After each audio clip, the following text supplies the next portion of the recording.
¿Cómo están relacionados el oleoducto de Abraham y el memorando ruso? ¿Qué es el oleoducto de Abraham? Esa es la mejor y más inteligente estrategia a largo plazo para Estados Unidos en Medio Oriente. Y la crisis actual es, yo diría, un catalizador. Siempre que ocurre alguna crisis, provoca algo así.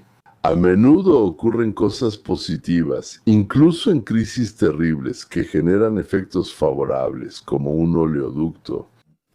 Esto puede resultar ser esa misma cosa positiva que provocó. Esto es lo que permitió, sí, la catástrofe, que todos los participantes vieran el valor de una alternativa al chantaje de Irán. Hoy hablaremos de esto, y si hay negociaciones entre Estados Unidos e Irán, o si todo esto es solo una invención en la cabeza de Trump para agitar el avispero en el centro de control de Irán. Más bien para generar sospechas entre los centros, no hay solo uno. Empezaremos con Israel y Netanyahu. Luego hablaremos de una verdadera solución al problema iraní. O algunos dicen que es una trampa, llámenlo como quieran, pero hay otro punto más. Rusia declaró que, la prioridad es Washington, la delegación, ¿verdad? Que está lista para firmar un memorándum, si Ucrania libera Donbass. Pero de eso hablaremos después. Entonces, Netanyahu ordenó a los militares causar el máximo daño a Irán en las próximas 48 horas. Estamos hablando del sábado y el domingo. No sé si vuelan en Shabbat, pero seguro eligen pilotos que sí lo hacen los sábados. ¿Por qué 48 horas? ¿Qué sabe él que oculta? ¿Qué terminará en 48 horas? ¿Qué empezará en 48 horas? El lunes, según entiendo. Trump declaró que no destruirá la infraestructura iraní hasta el 6 de abril. Pero no importa, en realidad, ¿hasta cuándo? La fecha no importa. Lo importante es que bombardear la infraestructura es de facto un reconocimiento de que no habrá un cambio de régimen. Si se previera, no haríamos esto a ese nuevo gobierno que tanto queremos poner en lugar del actual. No les haríamos cosas malas. Eso es muy negativo para cualquier gobierno que llegue. Si el viejo gobierno sigue, hay que debilitarlo y destruirlo. Todo lo posible será destruido. Los países del Golfo piden a Estados Unidos que cambie el gobierno en Irán. O sea, simplemente se acercan y dicen, muchachos, por favor, no se vayan hasta que hayan cambiado el gobierno. Entonces, por favor, derroquen el régimen. Si ya se comprometieron y vinieron aquí, sin operación terrestre es casi imposible. Se los digo yo, soy un gran estratega. Llegué hasta cabo, hasta sargento para ser honesto, pero aún así, un gran estratega. Pero la lógica dice que sin una gran invasión no se puede realmente cambiar el gobierno. Es posible una operación terrestre limitada, como tomar una isla o fortificaciones en el estrecho, pero nuestro ejército no entrará en Irán. Eso sería un suicidio político para Trump y los republicanos. ¿Quién lo haría? La probabilidad es muy baja. Son vecinos de Irán, incluyendo todos los estados del estrecho, kurdos y azerbaiyanos alrededor del perímetro, con apoyo aéreo de Israel y Estados Unidos. Pero una vez más, eso es casi imposible. Irán es enorme y tiene un gran ejército y policía secreta. No sé quién se atrevería a enviar contingentes limitados de tropas allá, simplemente no lo imagino. ¿Pero existe alguna división en el ejército de Irán y en la Guardia Revolucionaria? ¿Y sucederá? Puede ser, pero por ahora no se ve. A simple vista no se nota, tal vez desde la Casa Blanca sí lo vean, pero nosotros todavía no. Servicios de inteligencia del Golfo Pérsico reportaron que Irán ya fabrica bombas sucias con este uranio procesado, es decir, materiales radiactivos junto con explosivos. Y ahora hablemos del regalo que Trump, como él dijo, recibió de Irán, o más bien de aquellos que están negociando con nosotros. ¿Recuerdan que Trump dijo que estamos negociando con personas que dijeron que nos harían un regalo? Si lo hacen, entonces realmente son las personas indicadas con poder e influencia en Irán. Y ellos, dijo Trump, hicieron lo que prometieron. Estamos en una situación extremadamente, de hecho mucho antes de lo previsto. El régimen iraní ahora admite ante sí mismo que fueron derrotados rotundamente. Le dicen a la gente que esto es un verdadero desastre. Lo saben, por eso nos hablan, si no, no lo harían.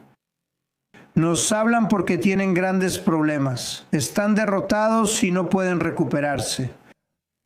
Podemos volar sobre sus ciudades y pueblos, destruir todas sus armas nucleares locas, misiles y drones que están construyendo, y lo estamos haciendo. Ahora pueden llegar a un acuerdo, depende de ellos. Dirán que no negociamos, pero sí lo hacemos. Han sido derrotados. Quien sea que esté negociando, ellos están suplicando llegar a un acuerdo. Trump explica por qué Irán fingía no negociar hace 2 semanas, pero ahora sí lo hace y lo toma en serio. Y suplica, como dice Trump, firmar el acuerdo. Tal vez está suplicando, tal vez no. Trump amplió el plazo de negociaciones y no atacar la infraestructura hasta el 6 de abril, prometiendo que desde el 7 comenzará a bombardear toda la infraestructura de Irán. El presidente Trump escribe que los negociadores iraníes son muy diferentes y, cito, extraños. Ellos nos ruegan llegar a un acuerdo, que es lo que deberían hacer, ya que su poder militar ha sido destruido sin posibilidad de recuperación, y aún así públicamente declaran que solo están considerando nuestra propuesta. Dijeron que para demostrarles que somos reales, auténticos y que estamos aquí, les daremos 8 barcos petroleros, 8 grandes barcos petroleros. Eso fue hace 2 días y llegarán mañana, pero eso fue hace 3 días. No le di mucha importancia, pero al poner las noticias decían que era un muy buen conductor. Resultó ser Fuchs. Yo vi eso y él explicó lo que pasaba. Algo inusual, 8 barcos van directamente por el centro del estrecho de Hormuz. 8 grandes petroleros cargados de petróleo van directamente a través de... Yo dije, supongo que tenían razón y eso fue real. Parece que estaban bajo bandera pakistaní.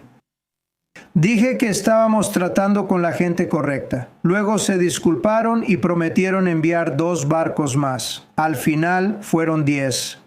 Espero no haber arruinado sus negociaciones, pero sentí que debía decirlo porque antes los molesté diciendo que nos darían un regalo. 10 petroleros cruzaron el estrecho de Hormuz para mostrar a Trump que los negociadores pueden ordenar al ejército y a la Guardia Revolucionaria. Sospecho que en esta etapa todos están pensando en su propio pellejo. Trump los está provocando. Según él, habla con alguien del ejército en negociaciones secretas, pero quizá no lleguen a tiempo. Son productivas, así que apúrense y negocien conmigo. Ellos me preguntaron, y Kayleigh, lo importante es que muy cortésmente, a través de mi gente, me lo comunicaron. ¿Podríamos tener un poco más de tiempo? Porque se trata de mañana por la noche y eso es bastante rápido. Si no cumplen, dejaré fuera de servicio sus centrales eléctricas. Ellos preguntaron si eso incluía las nucleares, porque tienen mucho dinero y construyeron plantas eléctricas nucleares y convencionales. Son enormes y muy caras, cuestan miles de millones. Por eso les di 10 días de plazo. Ellos pidieron 7. Dirán, Trump es un mal negociador. Pidieron 7 y ofrecí 10 porque me dieron barcos. Hablábamos de 8 barcos y del presidente que mencioné antes. Ellos pidieron 7 y les di 10. Tienen 10 días y estaban muy agradecidos. Ahora pueden decir que no les gusta, que antes no fue así. ¿Ya lo aprendiste?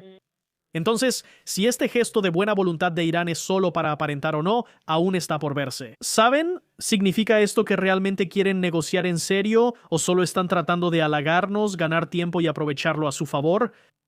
Ambas cosas son posibles. Cuando vas a una agencia de autos y te dan café y bocadillos gratis, parecen amables, pero en realidad no lo son. Ellos quieren algo de ti y claro, estamos dispuestos a gastar un poco si eso nos hace vender autos y ganar miles de dólares, ¿no? Esa lógica aplica aquí. Sobre la situación actual en los mercados petroleros, aún hay nerviosismo, pero también un optimismo cauteloso. Mientras tanto, Israel y Estados Unidos continúan destruyendo el complejo militar industrial iraní. Las fuerzas estadounidenses han atacado más de 10.000 objetivos militares. De hecho, alcanzamos el objetivo militar iraní número 10.000 hace apenas unas horas. Nuestros ataques precisos suprimieron la defensa aérea iraní y las misiones en Irán son efectivas. Además, impedimos que el régimen las recupere. Hoy dañamos o destruimos más de 2/3 de los objetivos iraníes de misiles, drones, instalaciones navales y astilleros, y aún no terminamos. Ese es el jefe de CENTCOM hablando sobre los últimos acontecimientos en la guerra con Irán. Pasemos al tablero. Mencionó 10.000 objetivos alcanzados, en realidad más, y más de 10.000 salidas de combate hasta el momento. Esto es lo que resulta tan devastador, sin embargo, para la parte iraní de esta ecuación. Su flota está fuera de servicio en un 92%. 2/3 de sus misiles, drones, fábricas navales y astilleros fueron destruidos por la aviación israelí y estadounidense, que ahora es masiva. En el último día hemos analizado este mapa y pensado hacia dónde van los israelíes y estadounidenses. Han ocurrido muchos ataques en Teherán, pero enfoquémonos en el Golfo Pérsico, específicamente en el Estrecho de Hormuz. Esta es la ciudad de Bandar Abbas que Matt acaba de mencionar. El jefe de la Marina del CGRI, el que comandaba la flota que bloqueaba el Estrecho de Hormuz, fue eliminado. Aquí tienes otra pantalla para ti.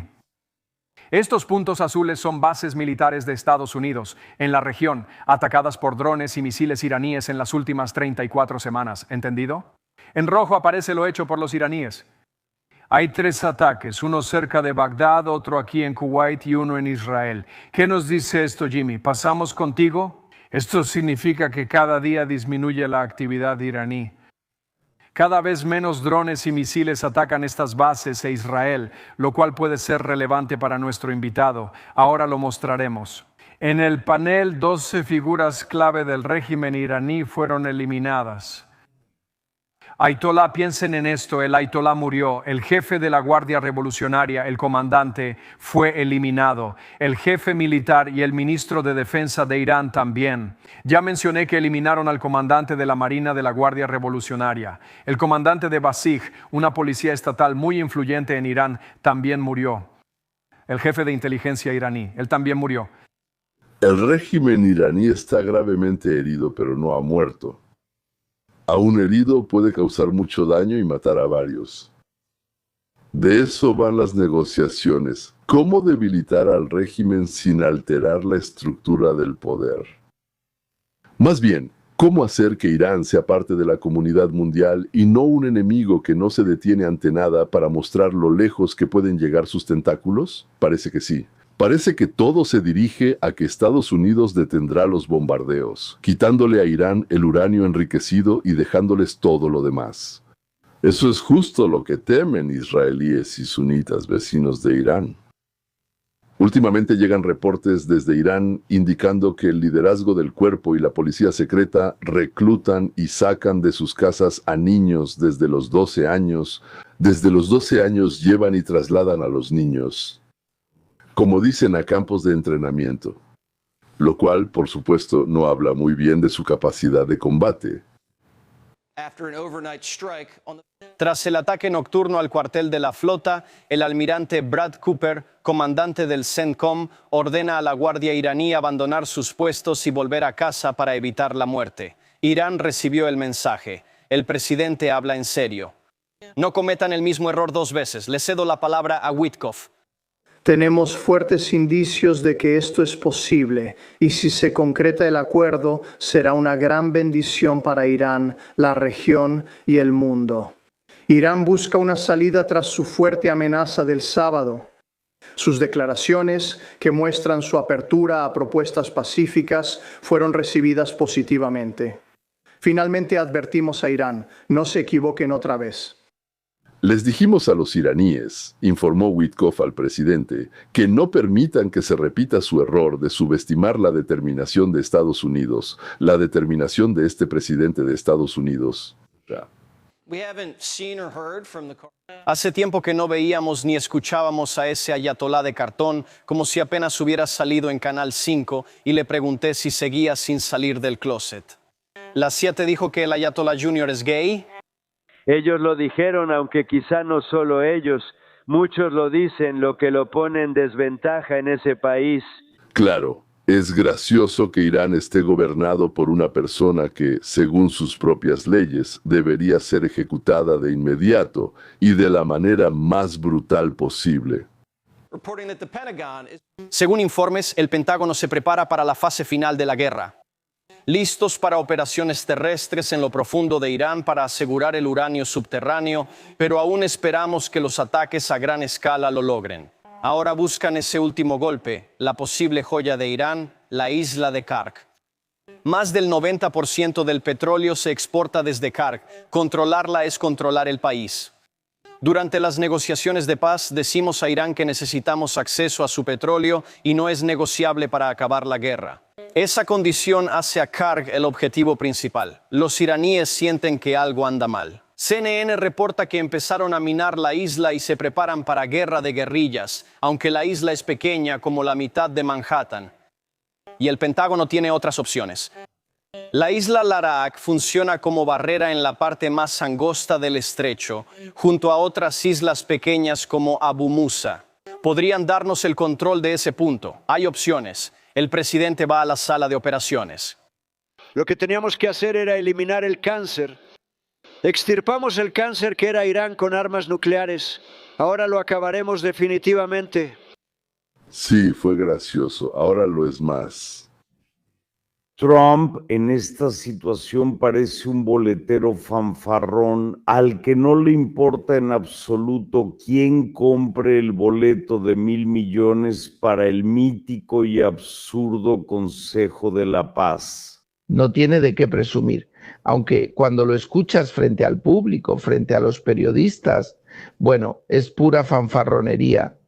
Con Trump no hay reglas ni leyes. Cualquier cosa puede pasar, y eso lo entendemos. Y en cuarto lugar, instaurar en el país un sistema de gobierno autoritario, avanzando en esa dirección lo más posible. Así es exactamente como sucede, tal como dicen esos idiotas. Y el mítico Consejo de la Paz, y los $1,000 millones, y el enriquecimiento, el enriquecimiento, y todo el tiempo está mintiendo. Es un lacayo siniestro, uno de los 5 principales de Putin. O un perdedor de los 1,006 negocios que organizó, 5 se vinieron abajo. Oh, qué horror. Por cierto, yo no tendría ningún problema si el 99.5% de los proyectos que empiezo me salieran bien. Me temo que a mí me va mucho peor. Entonces, el resultado final. Pero para Steitelman y Shenderovich, eso es un fracaso imperdonable. Y Yakovenko, él cree que eso provoca desprecio e incluso repulsión hacia las habilidades empresariales de la persona que se otorgó ese derecho. Una fortuna de miles de millones y fama mundial. Yakovenko y Yakovina también pudieron ganar mucho más, pero simplemente no quisieron porque consagraron sus vidas al servicio de la humanidad. Y aquí hay otra cosa. Entonces Trump es un tonto. ¿Por qué? Porque se pelea con la OTAN sin motivo. Estoy muy decepcionado con la OTAN. Esto fue una prueba para ellos. Pueden ayudarnos. No es obligatorio, pero si no lo hacen, lo recordaremos. Como dicen, nunca olvides. Nunca lo olvidaremos. Ese Trump es un tonto. Ahora Europa dejará de proteger a América de México y Canadá. ¿Y qué pasará con América? Se acabó todo. Zanzíbar y Honduras tampoco defenderán a América. Eso es todo. Presiento que millones de estadounidenses huirán a Canadá. Y por ella a Groenlandia. Por túneles excavados bajo la cerca, aunque creo que ni siquiera hay. También en tanques de gasolina y contenedores. Con fertilizantes en los contenedores pagarán grandes sumas por matrimonios efectivos en San Salvador y Guatemala. O sea, esto es un desastre, ciudadanos. Por cierto, un segundo. ¿Quizás todavía no es un desastre? ¿Y si Europa fuera maga? Es posible esto, a pesar de los esfuerzos de los halcones pro-Putin como Shvets y otros Jodorkovsky y Kasparov, que piensan que luchan contra Putin, pero en realidad no están en contra del putinismo, solo quieren estar en la cima. La ola de fuerzas de derecha sigue creciendo aquí y ya llegó al Parlamento Europeo. Hoy, donde a pesar de las protestas, y me refiero en algunos casos a protestas literales de los llamados progresistas de la clase política y de todos los que están en el poder, y así sucesivamente, El Parlamento Europeo aprobó medidas similares a las políticas de deportación de Trump, facilitando mucho la expulsión de migrantes ilegales. Y les contaremos sobre esto. Pero si comparan esto con lo que, por cierto, también está ocurriendo en América Latina, no solo en Cuba, no solo con Nicolás Maduro, sino también en muchos otros casos cuando los partidos de derecha logran victorias contundentes en las elecciones. Echen un vistazo a las elecciones recientes en Japón. Ese primer ministro es de extrema derecha y muy estricto con la migración masiva. ¿Notan la tendencia? Algunos dicen que esto se debe a la elección de Donald Trump en Estados Unidos, y es una reacción en cadena. Otros creen que son hechos independientes. En realidad no me importa, pero el punto es que la izquierda internacional está en mala situación. Al llegar a Washington, los representantes de Moscú declararon que no cederán ni un centímetro de nuestra tierra de Donetsk a Ucrania, y que si ustedes se retiran ahora, firmaremos un memorándum. Rusia entregó el memorándum a Ucrania en la segunda ronda de negociaciones en Estambul en junio de 1925, creo. El documento tiene 3 secciones y establece condiciones para terminar la guerra. Esto no es una propuesta de compromiso, es un ultimátum presentado como un documento diplomático. ¿Qué exige exactamente Rusia? Incluye exigir el reconocimiento internacional de la incorporación de Crimea, LNR, DNR, Zaporilla y Jersón a la Federación Rusa. La retirada total de tropas ucranianas de estos territorios. La neutralidad de Ucrania, renunciando a entrar en la OTAN, prohibiendo presencia militar extranjera, otorgando al ruso estatus oficial como el ucraniano, disolviendo formaciones nacionalistas y cancelando sanciones contra Rusia. Además, Rusia exige que se anuncie la fecha de las elecciones presidenciales de Ucrania y de la Rada Suprema. Y además dicen que esto debe ocurrir a más tardar 100 días después de la firma, por así decirlo, de cierto documento y la cancelación de la ley marcial. El último punto destaca, pues exige elecciones mientras Ucrania sigue inestable, lo que favorece el caos político y la influencia rusa. ¿Qué significa esto en la práctica? Primero, el territorio. Rusia exige reconocer tanto lo que controla como las fronteras administrativas completas de 4 regiones, incluida Zaporilla. Ahí, por cierto, hay una planta nuclear. En Jersón, las tropas rusas fueron expulsadas de la orilla derecha del Dnieper. Ucrania perdería el territorio que hoy controla militarmente, así que neutralidad. Renuncia a entrar en la OTAN, mala prohibición. Oh, los perros ladraron. Renunciar a la OTAN y prohibir tropas extranjeras deja a Ucrania indefensa ante otro ataque ruso, según los ucranianos, quienes citan su amarga experiencia. En 1994, los ucranianos mencionan su amarga experiencia. En 1994 se firmó el Memorándum de Budapest, donde Rusia, Estados Unidos y Gran Bretaña supuestamente garantizaron la integridad territorial de Ucrania a cambio de su desarme nuclear. Solo que, entonces, los amigos de los ucranianos, eso lo firmó Kuchma, ¿verdad? Se les olvidó contarle al pueblo que la garantía era la siguiente: si alguien los ataca, nosotros seguramente iremos a quejarnos a la ONU y ya. Eso es, Rusia violó en consecuencia ese acuerdo en 2014. Ahora el ruso. El idioma ruso y el nacionalismo. Es un intento de cambiar la política interna de un Estado soberano mediante un tratado internacional. No creo que sea un asunto tan grande. Entonces, ¿por qué Rusia está lista para firmar justo ahora? Aquí el contexto es importante. El contexto de marzo de 1926. Rusia gana enormes sumas de dinero en la crisis iraní. 150 millones diarios extra por petróleo.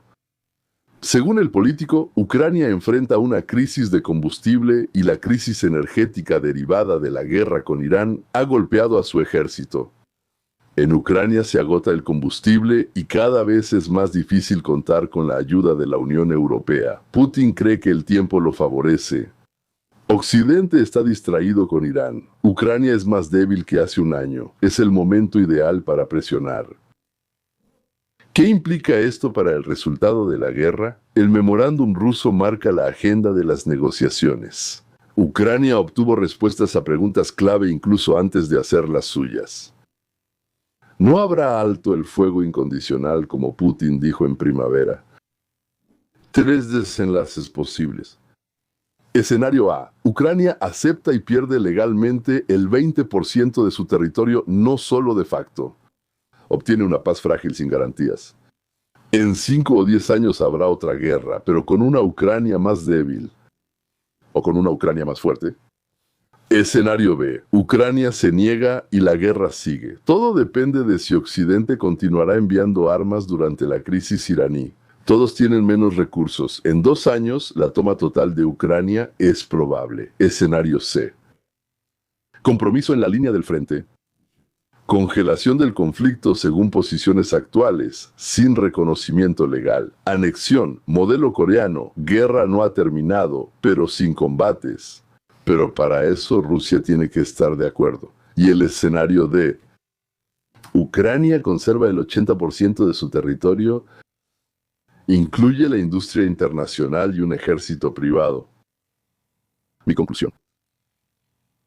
Rusia está lista para firmar un memorándum. Esto no es pacifismo, sino una postura de fuerza. Moscú propone a Ucrania capitular por escrito y lo llama paz. La pregunta principal.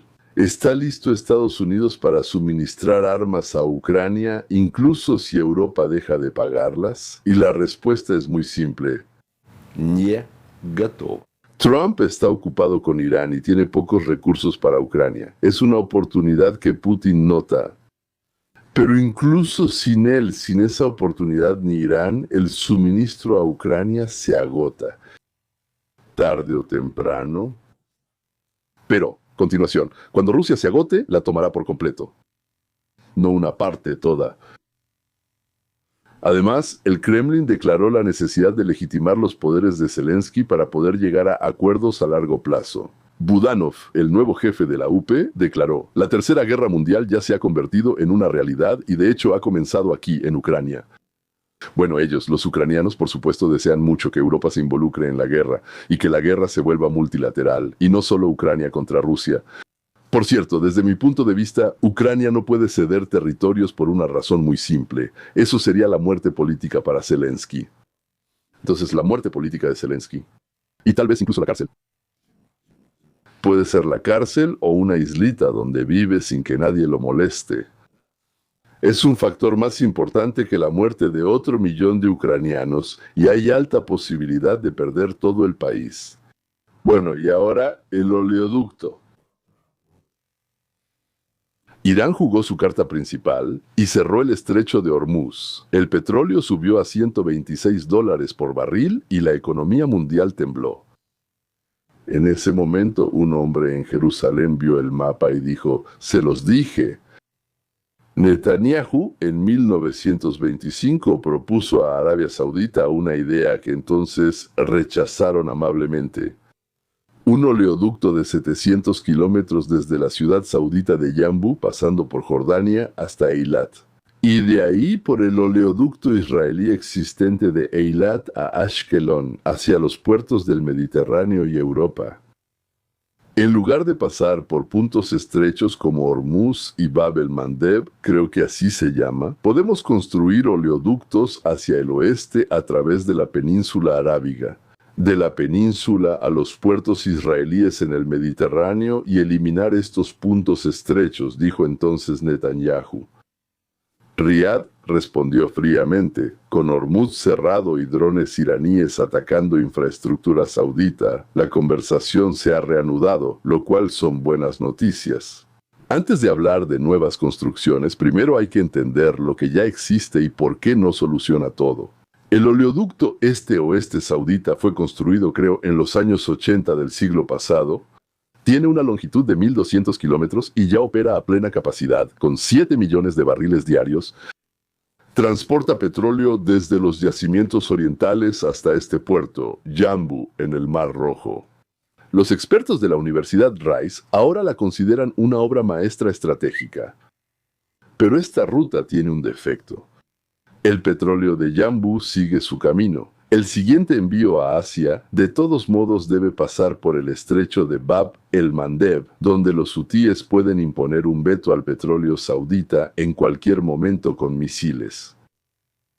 Un hilo iraní se tensa y todo el nudo se aprieta otra vez. Aquí entra en juego el oleoducto de Abraham.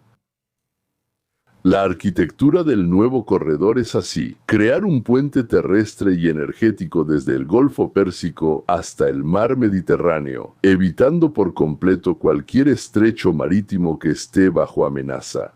La ruta es Arabia Saudita, Jordania, Israel, Mar Mediterráneo y luego Europa. El oleoducto Eilat-Ashkelon en Israel se construyó en 1968 para evitar Arabia Saudita, ya transporta petróleo de Azerbaiyán y Kazajistán. La conexión del oleoducto saudita este-oeste con el israelí creará una ruta alternativa y segura para la exportación de petróleo de los países del Golfo Pérsico. Para el gas natural existe en paralelo el gasoducto árabe que ya conecta Egipto, Jordania e Israel.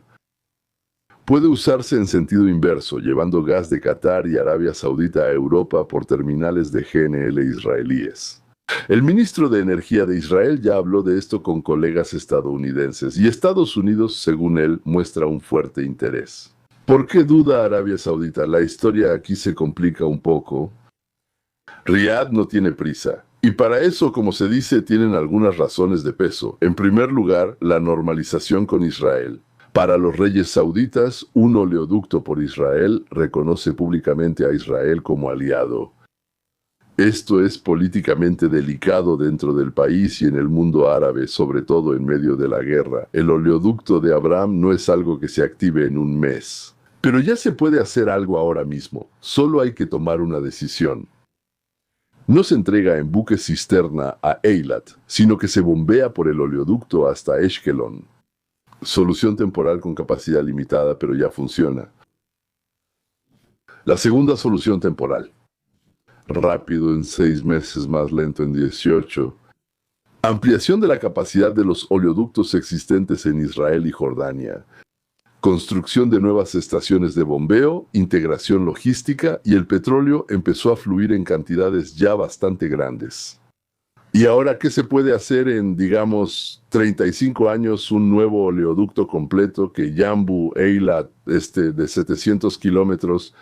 Una infraestructura seria. Nord Stream se construyó en 5 años sin obstáculos políticos y es una solución a largo plazo. Esto puede durar 7, 8 o 10 años. El llamado corredor energético completamente integrado. Petróleo, gas y GNL desde Qatar y Arabia Saudita, pasando por Jordania e Israel hacia Europa. Irán queda completamente excluido de la ecuación. Si se construye este corredor, el equilibrio geopolítico cambiará radicalmente. El estrecho de Hormuz ya no es el cuello de botella de la economía mundial. La amenaza de Teherán de cerrar el estrecho quedará en palabras vacías. Irán perderá su única palanca que le queda, la influencia sobre Occidente. Rusia perderá la ventaja petrolera que le dio la crisis. Europa tendrá una alternativa al gas ruso y a los suministros inestables. Eso es la verdadera victoria de Estados Unidos, no militar, sino arquitectónica. No destruyéndolo, sino volviéndolo irrelevante. Eso no es tan simple. El realismo exige sobriedad. El mayor obstáculo es la normalización saudí-israelí. Ya se comunican entre ellos, pero no hay cooperación oficial conocida por todos. Pero sin ella, el oleoducto es políticamente imposible. Mientras continúe la guerra en Gaza y Líbano, Riad no lo firmará públicamente. Pueden prepararse, pueden empezar, pero no lo firmarán públicamente. Ahora también está el factor jordano. Amán depende de la ayuda estadounidense. Sin embargo, la oposición interna a cooperar con Israel es muy fuerte. Otra cosa, un oleoducto que cruza 3 países son miles de kilómetros vulnerables a bombardeos. ¿Se puede atacar con drones? Irán lo entiende mejor que nadie. Y lo último es la voluntad política de Trump. Tiene 2 o 3 años como presidente. Para empezar, eso basta para sentar las bases, pero no para terminar el proyecto. Entonces, ¿qué es lo bueno de esto? Que hay una salida. La situación no es un callejón sin salida. La salida en general es alcanzable y eso es maravilloso. ¿Es difícil? Sí, es complicado. ¿Y quién dijo que sería fácil? Alguien nos prometió que la vida sería fácil. Eso es, envíenlo a sus amigos. Les va a interesar. Y con esto me despido de ustedes. Hasta la próxima.